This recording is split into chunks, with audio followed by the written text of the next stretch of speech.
to Spells from the Shelf. Your literary fantasy podcast. I'm Ammie. I'm Paul.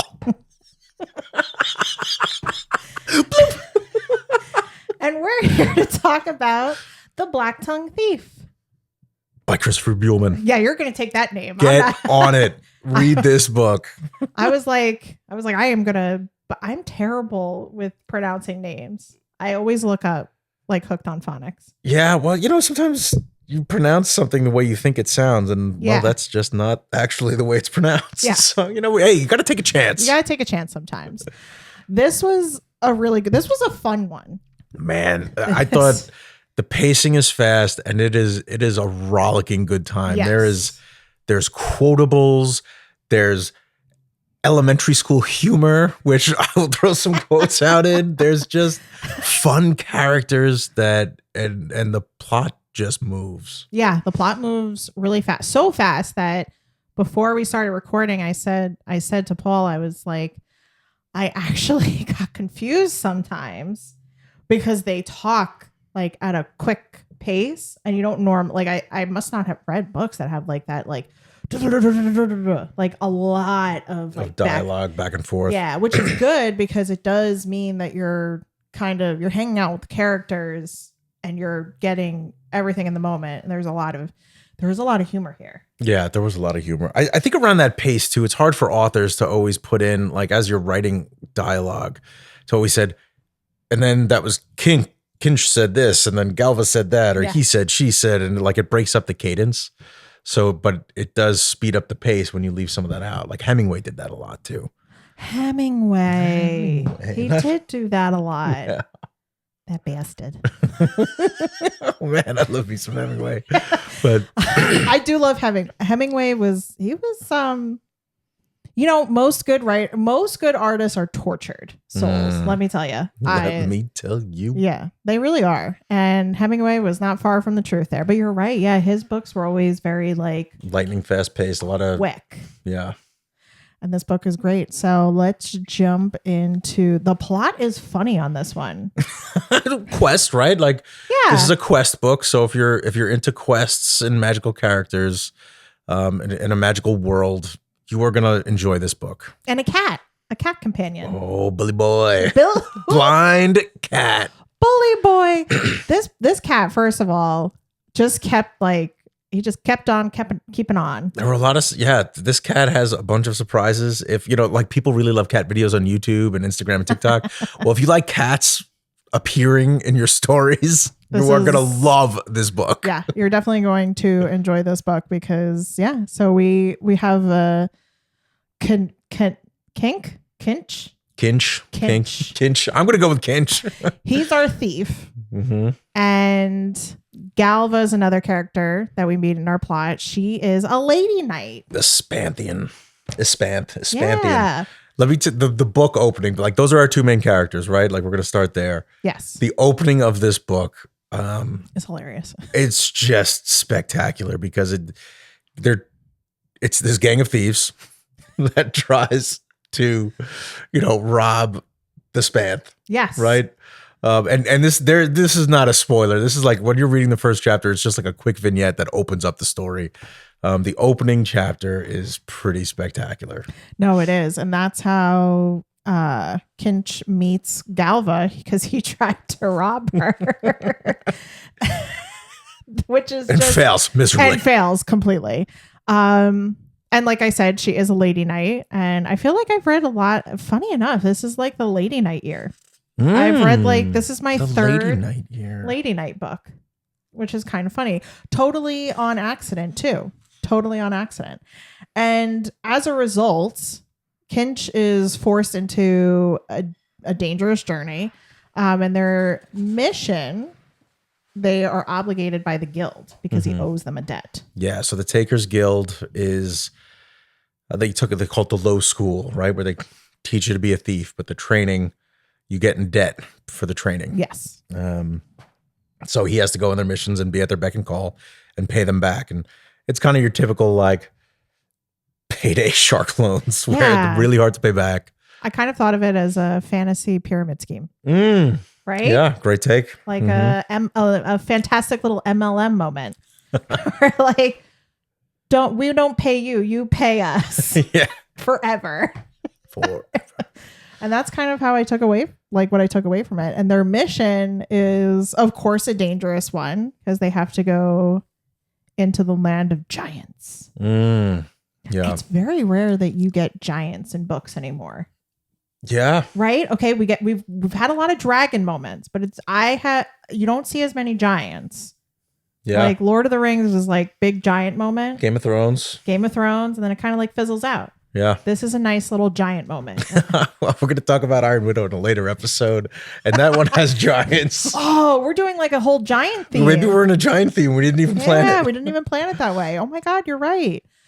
No, but the plot of this is just fantastic because, like Paul said, you have an unexpected mission. You have an unexpected alliance between Galva and Kinch because they have to either save a queen. Yes, they or have destroy a queen, which is interesting. Well, they're going to, a little bit of like they're trying to destroy the current hierarchy. Yes, and you kind of learn it as the secrets on why this one, monarch was installed into the throne and one taken out, and they're kind of going to reinstall the new magical one, basically.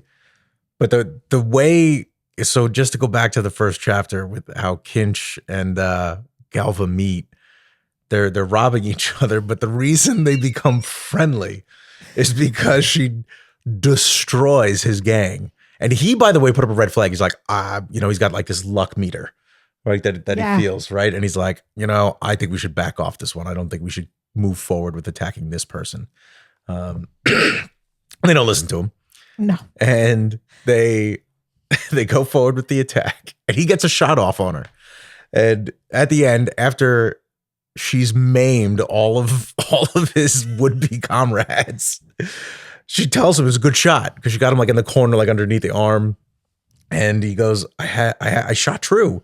That's a spanth for you, referring to Galva. The surest way to make one love you is to hurt them. I was like, oh my goodness. It was so, and I remember when I was reading it, I thought it was such an intriguing way to open a story and open an alliance between people, because it kind of gave me like a nod to Six of Crows. Like they kind of appreciate the fact when somebody can get one over on them. Yeah, absolutely. It was, this Spanth, Galva, our female knight character, just overcome like four assassons, burglars, and one gets a shot off. And she's like, good shot. Yeah. She's like, solid shot, man.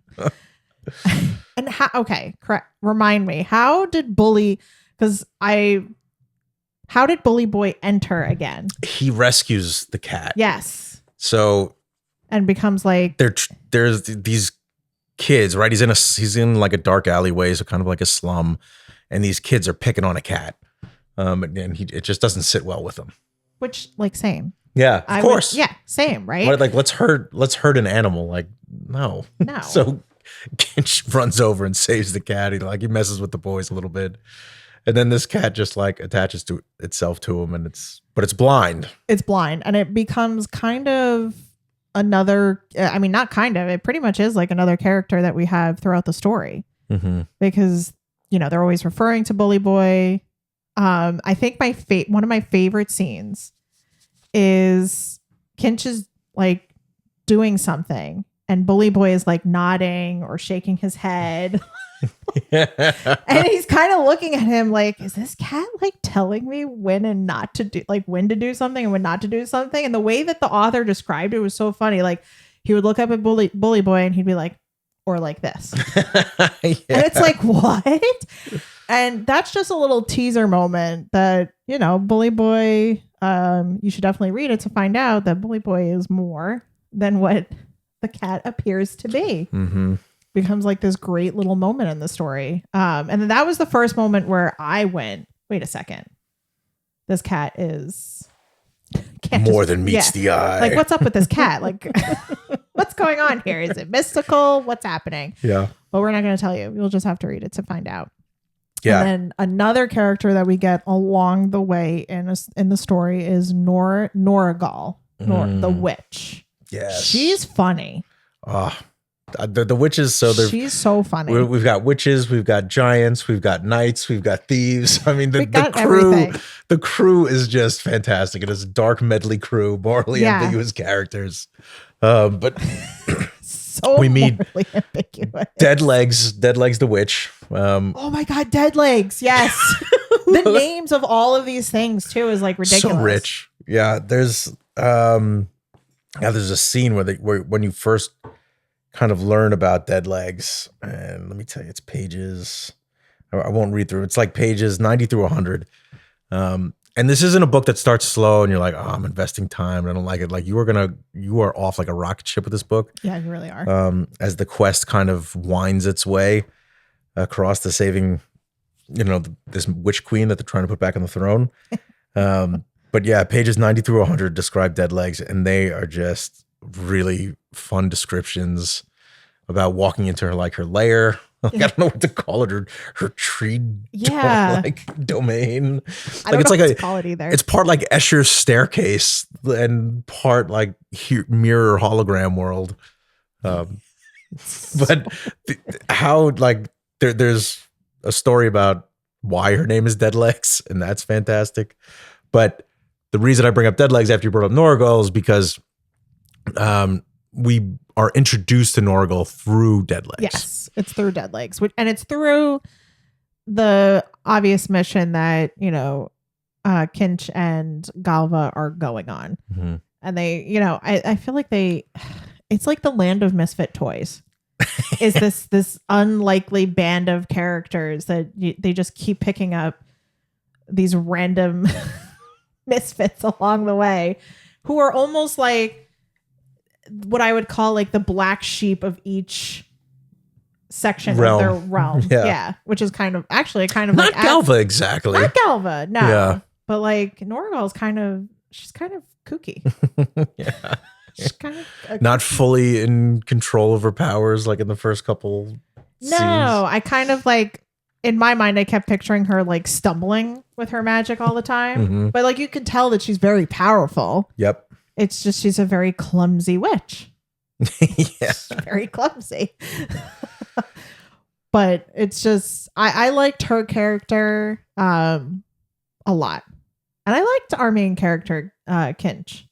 Yeah, I think he was written really well. You're like you side with him as you're reading with him, and you're like questioning some of the thoughts and reasoning he has. Yes.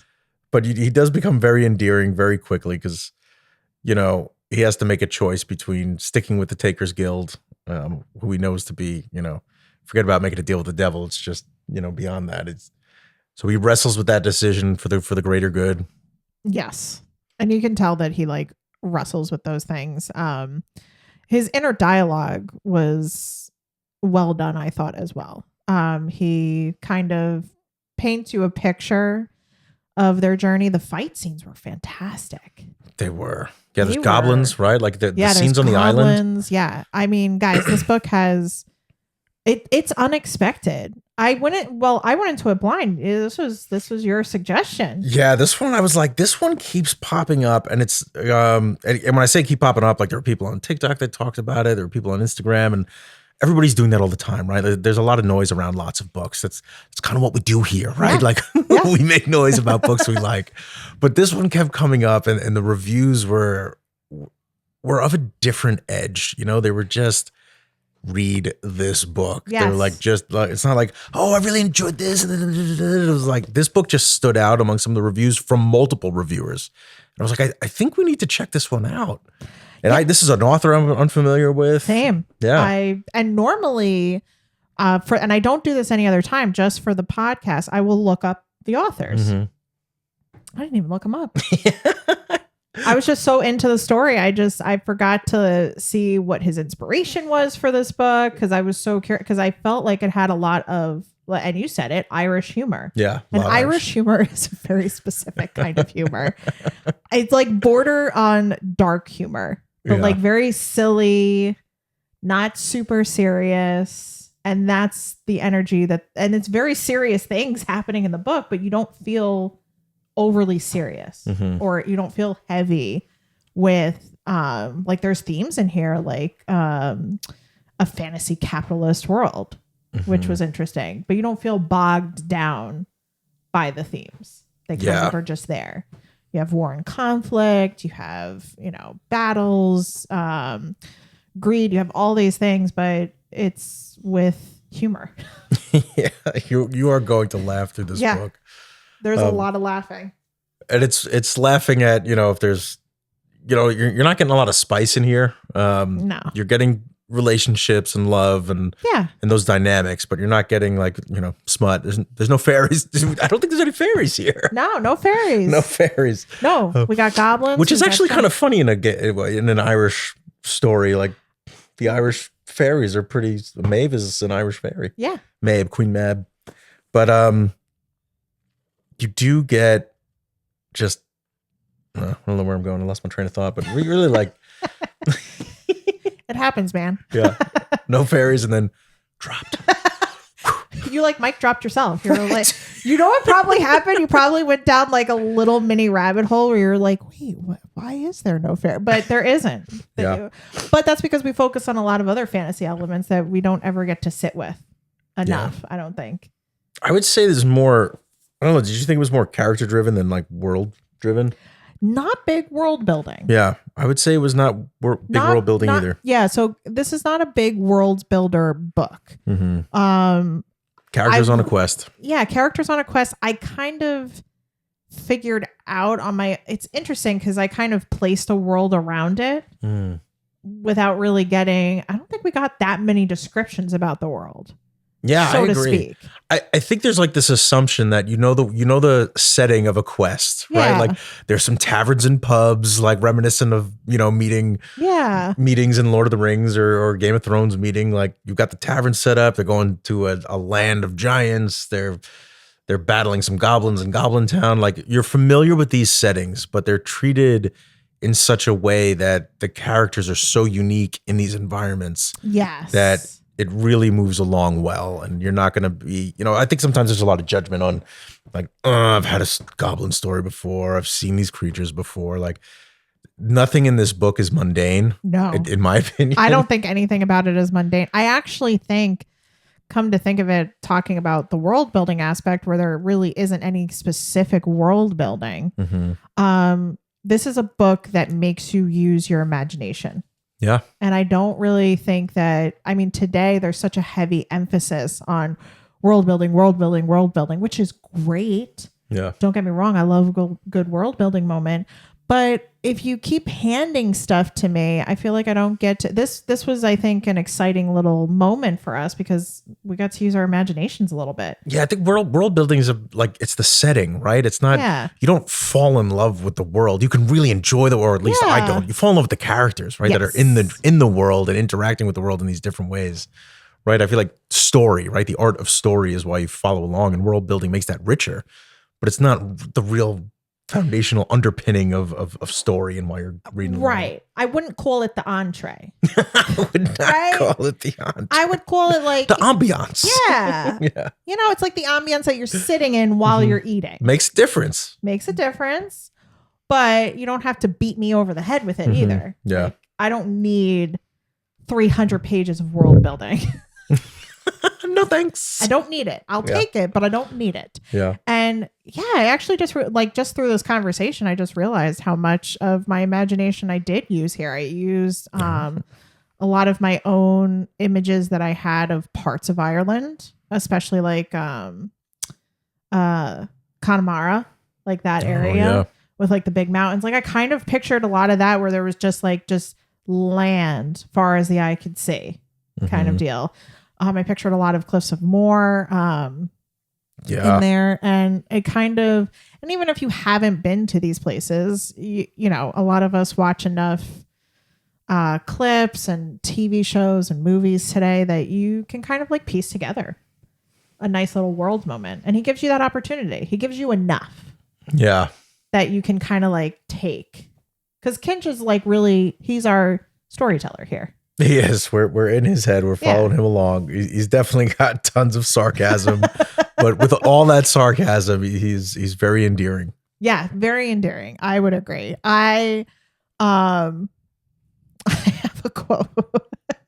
Paul Paul said, "What's the quote that you picked?" And I said, "The half pissed quote."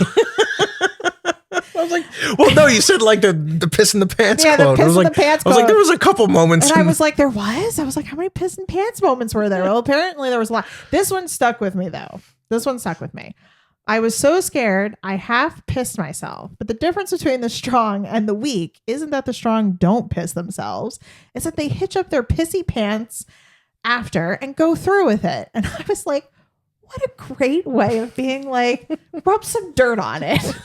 Like, what a great little moment. It's so funny. It is a really fun quote and rings so true, right? That's the leadership quote. Of course, everybody's a little scared in those moments, but you gotta move forward for the sake of the mission, for the sake of yourself, for the sake of the people with you. I thought it was very human. Yeah. Like we all got a little scared. Yeah. Hey, if it doesn't scare you, it's probably not that exciting. So for whatever reason in this book, like as far as like you shared your favorite quote, I don't know if it's my favorite quote. Like most of the quotes that I noted were parts where I laughed out loud in the middle of like I'm reading in bed and I like disturb my wife. It's just like what? There's in chapter 24. There's this funny quote. They're rowing. They're on a boat. And there's a little bit of tension between some of the other people rowing, and he goes, I tangled my oar with that of the woman in front of me, who was actually behind me boat-wise because rowers face backward, and she cursed at me in Untheric. Apparently, I'm something one finds in one's poo that does not remember having eaten.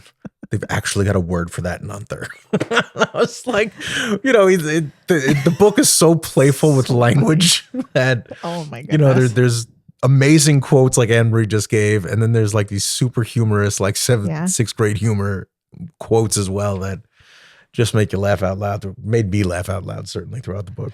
Yeah, you do a lot of laughing in this book, which it was kind of nice because I feel like I've been just reading nonstop heavy books. Yeah. And this was a nice little break in the action where you do have a serious story and you have a serious quest, but none of them take each other seriously. Yeah. I think that it's really a great point how there's just some magic about not taking itself too seriously. I think like, everybody, there's all the Instagram influencers and TikTokers and book talkers, but it all gets back down to reading with this group, right? And I think this book is one of the reasons you read. It's a great story. The language is fun and unique without being difficult to understand in context. It's just, I can't recommend this book highly enough. And it was caught us by surprise. So both of us really by surprise. No, it did. It caught, and I'm going to take this for a second. Because so it is on Kindle Unlimited, by the way, because we always do this. We're always going to tell you multiple ways that you can find this book. It is on Kindle Unlimited, which I was surprised about. Okay. Because I was like, this is like, I always get like happy when I see like a USA Today bestseller on Kindle Unlimited. Yeah. But the cover of it is like very cool. It is. It's just a very cool artwork. Yeah. Great artwork. And it's simplistic in that it kind of gives you just an overview about what you're getting into. And it looks more serious than it is, which I find fascinating. You know what I mean? Because like when I looked at that, I was like, oh my God, this is going to be like a heavy like war book. Yeah, it does have like some gravitas to it, right? Yeah, I really thought that the humor took me by surprise. Yeah. It did. And sometimes I think I take myself too seriously, and it kind of just reminds you like you could be on a shitty mission. And laugh. It's okay. You don't have to enjoy what you're doing. You can laugh though. Yeah. I think that's what makes all these characters so great. And of course I love Bully Boy. Bully Boy, the cat. What a name. For a cat. Like it's so unserious. It's I don't know if anybody listens to Nathan Evans, but he does these sea shanties and it's row me bully boys, row. I mean, if you like sea shanties, having this cat named Bully Boy was like, oh my goodness. It's so silly. Oh man. But yes, we cannot say enough good things about it. Did you have a favorite another favorite scene or anything? Let's see. I did have a couple more. I love the description of dead legs, pages 90 through 100. I obviously won't read through 10 pages of quotes, but that was some of my favorite, like reading about the characters. Yeah. I thought, there's page towards the end, page 348. They have, as they march towards the quest of the giant town, or the giant place. So the giants like not destroyed this town, and this is just part of the story. No revealers or spoilers here, but the giants like decimate this town. And funny enough, the irony is that this particular town worshipped a very particular god that protected them, that was supposed to protect them against giants. So, and this god, irony. I know, the irony is just like, of course. How ironic. And as the crew, our Galva the Knight and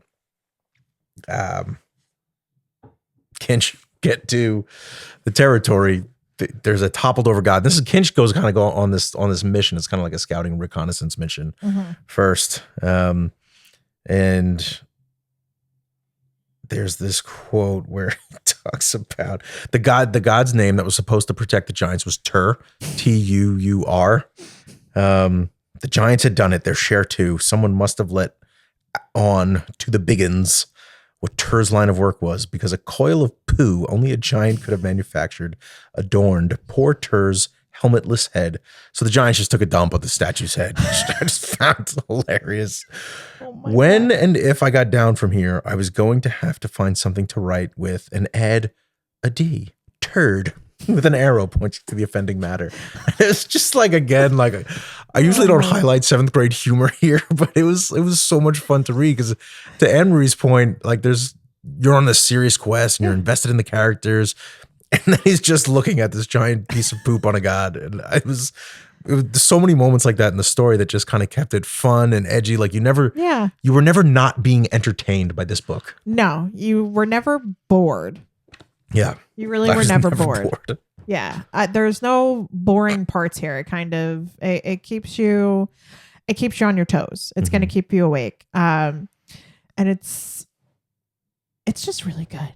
And I liked it. I almost gave away a spoiler there, because you guys got to read it, because this book surprised me, because even though, like, it's this really good quest, it is very serious, but we have so much good humor here. I was impressed at the twists and the turns that we took, especially towards the end. You already have a fast-paced book, but wow, did that last bit of this book really pick things up. It was like bam, bam, bam, bam, bam. There was so much happening. Yes. It was like bah, bah, bah, bah, bah. I was like, whoa.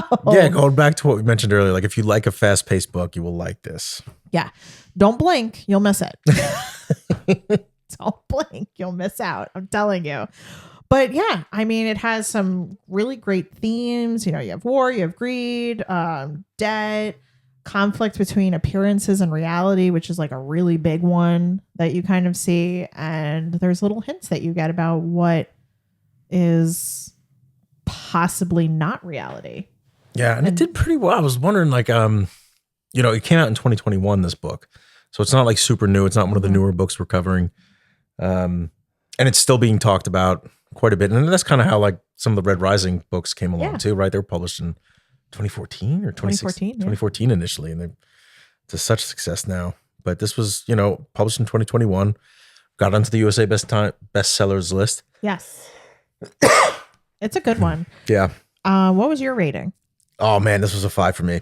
Like I would take time off. I stopped in between. I needed breaks from work, and I would read this because which I don't usually do. I try to stay very focused at work. But sometimes you just need to give a brain break to kind of refresh yourself, whether you take a walk, outside, or you just break topic and read. Like I definitely broke off and read during some work hours for this one. I gave this a 4.5, and I felt like it was like, reading to me is mental floss. It's like yep.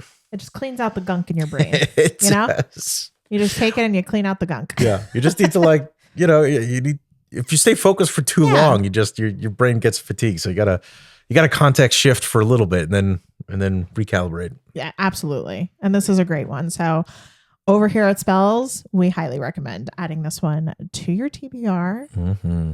Make it a 10 before the end.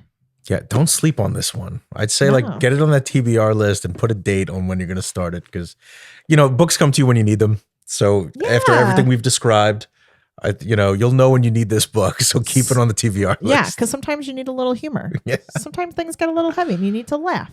Yeah. That's what comedy's for. Mm-hmm.